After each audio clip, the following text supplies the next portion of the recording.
everybody, I'm Tom Vassell, and welcome to Week in Review. You're on the Dice Tower channel, and we each week go through all the different videos that we've done over the past week, giving you summaries of them. That way, if you want to watch the full video, we give you a link in the description to do so. Let's get going. Hey everybody, Garcia here, and here's what I did last week.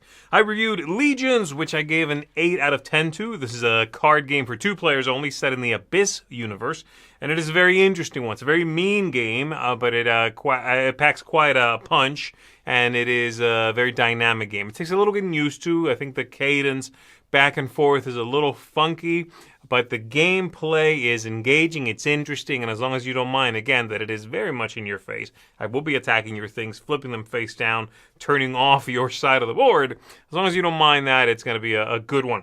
I reviewed the Lost Ruins of Arnak latest expansion, Twisted Paths, 2 new maps, and I gave this a 9 out of 10. Fantastic expansion.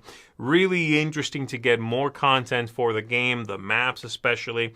And the 2 sides are clever, they're engaging, they give you something new but is easily digestible. You can quickly get them to the table. If you've played a lot of Arnak and you want to spice it up a little bit, this is a really good one. It's one I would certainly recommend. I would get the Expedition Leaders first. That's really kind of an essential expansion. But then after that, this is one you want if you want to mix it up a lot. And then lastly, reviewed Unmatched Adventures, Teenage Mutant Ninja Turtles, which I gave a 10 out of 10 to. This is just a fantastic version of this game. The original Unmatched Adventures from me, the Tales to Amaze, had the cryptids. That also got a 10 from me. And it's amazing. And part of it was that sort of shock value of, oh my gosh, they turned Unmatched into a co-op game, and it is incredible. This one loses that shock value. I've seen this sort of, trick before, but they make it up with how well-themed the whole thing is and the amount of content they included in the box. There's a little more gameplay in it, and I really appreciate that. It is just spectacular. If you have to like TMNT, but if you do, I think this is going to be a tremendously fun package for you. So there you go. That's it for me, folks. Let's keep on going. The real Chris time is the friends we made along the way. Hey everyone, I took a look at a few games this week, the first of which, Popcorn. Great looking game, hilarious theme. It's a 4. Uh-oh, it's bad. I do not like this game. Bag pulling, putting people into seats in a movie theater, showing them funny parody movies. It's a great formula. It's not a good execution. Minecart Town, a 6 out of 10. I think that this one is enjoyable enough, but it doesn't have the depth for me to keep playing it. You kind of get tired of it. It's a little too short. It does almost nothing wrong, but it just doesn't do enough right. So it's 6. I would play it again. Dante Inferno, I gave an 8 out of 10. This is an epic, fantastically written, wonderful, rich story adventure game and boss battler. A lot of comparisons to Oathsworn. Has a few little things holding it back for me, but I do think that it's amazing. But I wish some of the technical writing parts of it were executed a bit better. Panda's Spin gave an 8 out of 10. Great card shedding game. Lots of powers, perhaps just a few too many powers for my liking, but I love this idea of upgrading cards. If you lose hands, then those cards come back, but they spin around and now they're upgraded. A single 6 becomes a pair of queens. Stuff like that you can really manipulate. A lot to crunch on. And then lastly, Unmatched Adventures, Teenage Mutant Ninja Turtles. This is a 10 out of 10 for me, guys. This is an improvement, I think, in many regards over the original Unmatched Adventures. And where does it go up from a game that I gave a 9.5? It goes to a 10. I think that this nails pretty much everything it goes for. So yeah, go check out that review if you're at all curious about this one. That, folks, has been my week. All right, everyone, this week I took a look at 2 different games. First up, I took a look at Legions. This is in the Abyss universe. Came in at a 7.5 on this one. It's going to be a 2-player head-to-head game.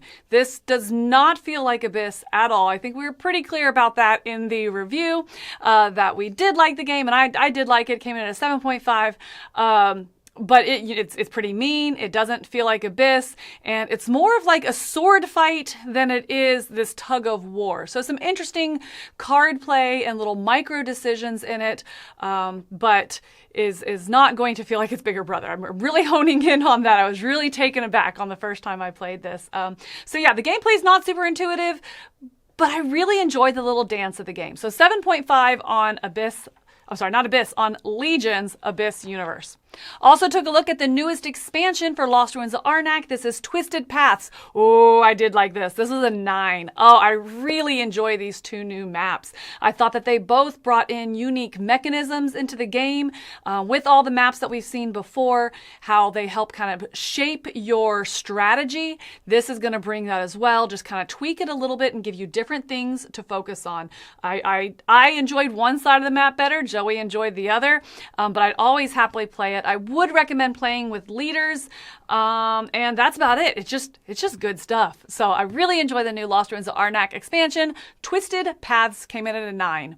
Gonna be it for me. Let's keep going. Well, this was a good week for reviews. I mean, we've got some really good games. Oh, we have one letdown. Anyway, here's what I reviewed this week. Faya Swamp is a really cool game where you just kind of move around the swamp. It's kind of, you're using tracks and all this. It's very asymmetric. I enjoyed this a lot. I had a lot of hype in it, but I love the artwork. Everything came in at 7.5 on this. Other one had great artwork, but the game kind of fell flat. That was Popcorn. You're building a theater, bringing your movies into the theater. I ended up not liking this. I like this probably the most out of the 3 people that reviewed it, but still not a lot. This is a 5.5. Love the artwork in this. A little bit too much. Take that from me. Then Rove. Rove is similar to Gloomhaven and all those dungeon crawls, but man, it makes it so much easier to get to the table. And this has this mechanic as far as when you use a card, you flip it over. So many unique mechanics in this. Definitely check this out. This is called Rove, and I gave that a 9.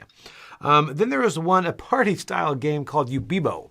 Ubibo is pretty much Twister for your fingers, where you just use these big sticks, and you have to use it's better with more people, right? So you're all trying to make this little grid of this finger, this stick, back and forth. It's a lot of fun. End up giving this a 7. This is a great beginner or end of the night game. Then, Shadows of Brimstone Forbidden Fortress. This is an older game, but it is Shadows of Brimstone Forbidden Fortress. It's kind of Shadows of Brimstone, but in a different feudal Japan style thing. So finally get a chance to review this on the channel. Came in at a 9. I love Shadows of Brimstone.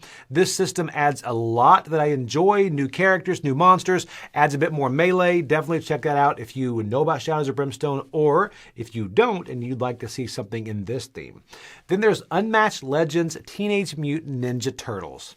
What can I say? This is adventures. Again, co-op, has a playable characters in Kang and Shredder. Man, this is great. Ended up giving this a 10. I love this system and the fact that it's now Teenage Mutant Ninja Turtles, so something I can introduce my daughter to. Wow. Really, really love it. Anyway, those are what I reviewed this week. Hi, I'm Wendy Yee, and this week there are 2 reviews that I was in. The first one is Minecart Town.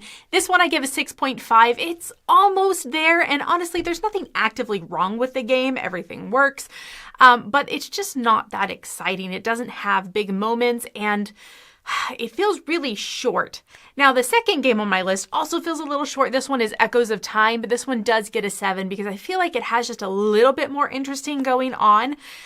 So Echoes of Time is an engine builder, and it's kind of this over time thing where you're the cards that you build clock down. And I like a lot of what's going on. It is a little bit short of an engine build, so I wish that it got bigger and better.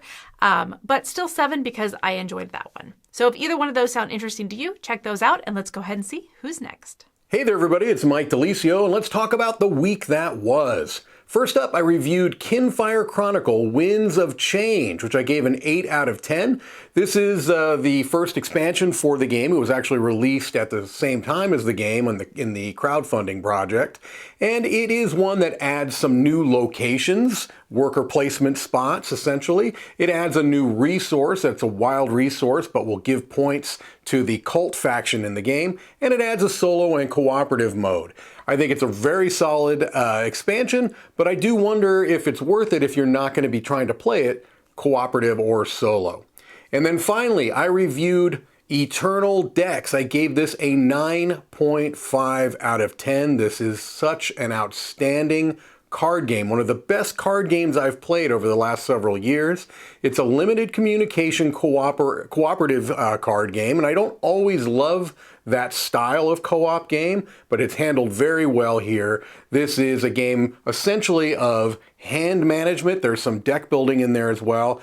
A gorgeous production, but this is such a compelling game system. There are several different ways you can play the game right there within the box, different stages that kind of change the objectives you're going for, but all of them are driven by this very, very, very clever card play system. All right, well, that's going to do it for me. Let's keep it moving. Okay, I reviewed the newest expansion from Star Wars. This is the newest Star Wars Unlimited anyway. I like this expansion, but I like Star Wars Unlimited, is one of my favorite games. But this one here adds spies and things like that, and it's good. It's just not as good as the rest, but it has a lot of fun cards. 8 out of 10. I also reviewed Popcorn. Unfortunately, Popcorn, game about running your own movie theater, has a lot of problems, a little too mean in areas. It just doesn't flow as well as I like it to. A 5 out of 10. Fea's Swamp, a very good remake of an older game. And you're a worker placement, but you're moving boats around, fishing, and doing a lot of fun Euro game stuff. Enjoy that one. 8 out of 10.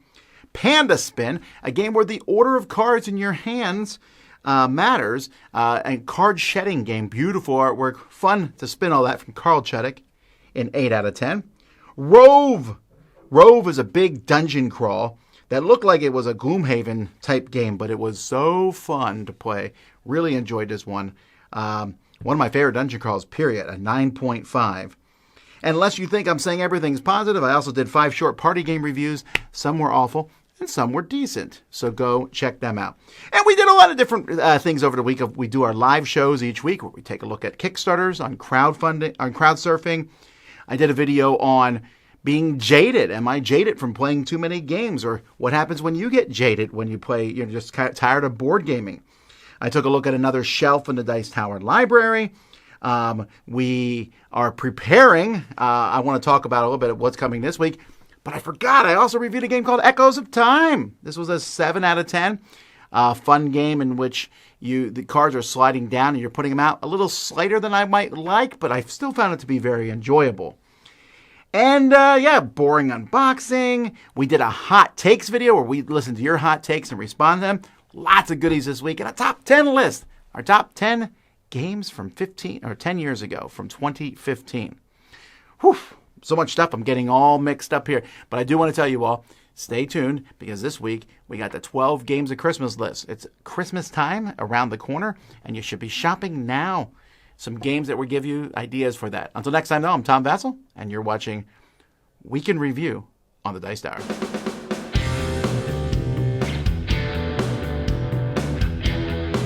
Hey folks, thanks for watching another one of our videos. If you like our videos, if you like our channel, if you would love to game with us at one of our conventions, check out Dice Tower Cruise, Dice Tower East, and Dice Tower West. Fantastic conventions where we play games with wonderful people, a humongous library, and lots of other events and stuff. Also, don't forget to check out our channel, like and subscribe. I'm Tom Vassell.